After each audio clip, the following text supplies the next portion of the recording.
What's going on, you guys? It's Motoxiety, and in today's video we're going to be talking about the Yamaha R9 and the CFMOTO band.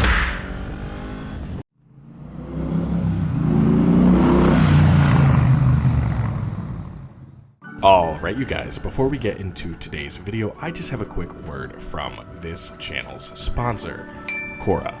Now, Cora loves ice cream and Cora loves naps, but what Cora doesn't love is the amount of people that watch these videos and are not currently subscribed to this channel. So please, for Cora's sake, the next time you click on my channel, watch any of my videos, please consider subscribing, dropping a like, and commenting down below. It really helps me out a lot and helps this channel to grow. Now on to today's video.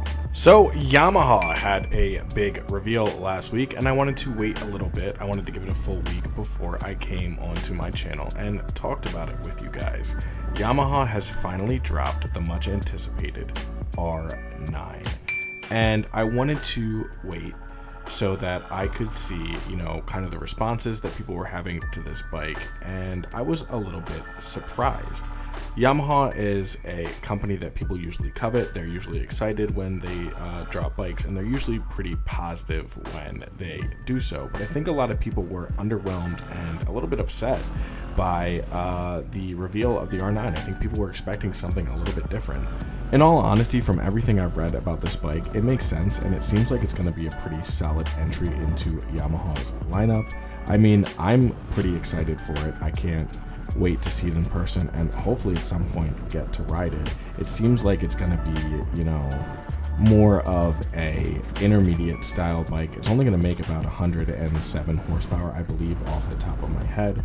Correct me down in the comments if I'm wrong about that, but it's making less horsepower than originally expected, and I think that's where a lot of the the upset comes from in the Yamaha community. Is a lot of people were hoping that it would be like an R6 replacement, which in its own right it is. It's just not going to make as much horsepower because of Euro 5 emissions. There's still things like tunes and exhaust and all that stuff that you can do to your bike to wake it up a little bit. I think there'll be some great aftermarket options for this thing to wake it up a lot, and I think we'll see some great horsepower numbers, like great increasing horsepower numbers when people start dyno tuning it and when people start adding horsepower to it and everything like that. I mean, the CP3 motor has been around for a while. There's already a lot of stuff on the market for it, for the MT09s and stuff like that. I don't think that this R9 will have anything too different that people who are already making tunes for it won't know how to handle. So I think we'll see some really great stuff for it on the market when the R9 drops. Yamaha has also taken a lot of the technology that is in the current R1 and placed it into the Yamaha R9. I think a lot of people would agree that the current R7 is a solid bike, but could do with a little bit more power and definitely a little bit more technology. So having that step up from the R7 that has a little bit more power than that now has a little bit more technology for a lower price point than the R1 is definitely a good thing, and it's something that only benefits us as the consumers. Let me know down in the comments below though, are you guys excited for the Yamaha R9, or are you a little bit underwhelmed by the Yamaha R9? I myself am excited for it. I can't wait to see it in person, but I'm curious what you guys are thinking and feeling about this bike. Now on to CFMOTO. So, just like with the TikTok ban, it appears that the US government has now set its sights onto Chinese vehicle manufacturers. CFMOTO is a Chinese power sports brand that has made its way into the US over the last 2 years or so now. It's been around in other countries for a long time, but it is just starting to grow in the US, and I've actually covered their bikes a few times on this channel. This ban is being proposed under the guidelines of national security, and it would take place in 2027. Under these new guidelines, any vehicles with software and or hardware links to Russia or China would be affected, aka CFMOTO. So what does this mean for us as the consumer? And to tell you the truth, I'm not entirely sure. I'm not sure if this is going to be a all-out ban on CFMOTO. They just won't be allowed to sell their bikes in the US anymore, or if their bikes won't be allowed within a certain amount of feet of military bases, like military personnel will not be allowed to own these bikes.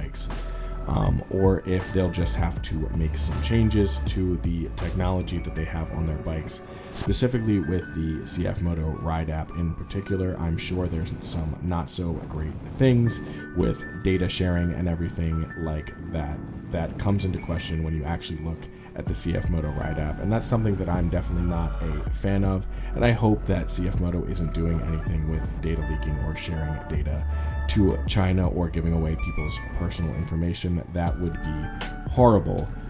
But I do think that it is important to, recognize that CFMOTO has made a pretty solid stronghold in America so far. They've been around for, a couple years now.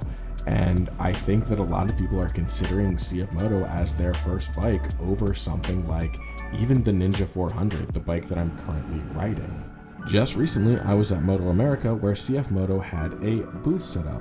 They were giving people, walk-arounds of their bikes. They had all of their lineup there for everyone to check out. And I was actually able to ride a CFMOTO 450 SS for the first time. That was a phenomenal experience, and I think that CFMOTO did a really great job bringing all of their, bikes out there, and, the representatives that they had there did a great job of talking to people, explaining to them what CFMOTO was. It seemed like people were really interested and engaged with CFMOTO. I saw more people at the CFMOTO booth than I did at the Yamaha booth, and again, this is something that's good for us as consumers, because if people are jumping all over these CFMOTO bikes and really like what CFMOTO is doing, then companies like Yamaha, like Kawasaki, are going to take note of that, and they're going to change some of the things that they do, specifically with pricing. Times are tough right now, people are struggling with money, and a company like CFMOTO that offers a lot of the same great things that the Big Four offer is going to get a lot of attention. At the end of the day, people think with their wallets, and CFMOTO is offering a product for a price that is hard to resist. All right, you guys, that's going to be it for today's video. Thank you so much for checking out my channel and watching this video.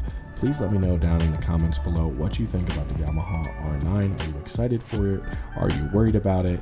Let me know what you think down in the comments below, and also let me know what you think about this potential CFMOTO ban. Are you worried that it's going to affect you? Were you currently looking at a CFMOTO bike that you wanted to buy, or are you currently owning a CFMOTO bike and are worried about not having the same level of support if CFMOTO gets banned? All of these things are super important, and I'm curious to hear from you guys what you think about it. And please remember, subscribe to this channel or Cora's gonna bite me.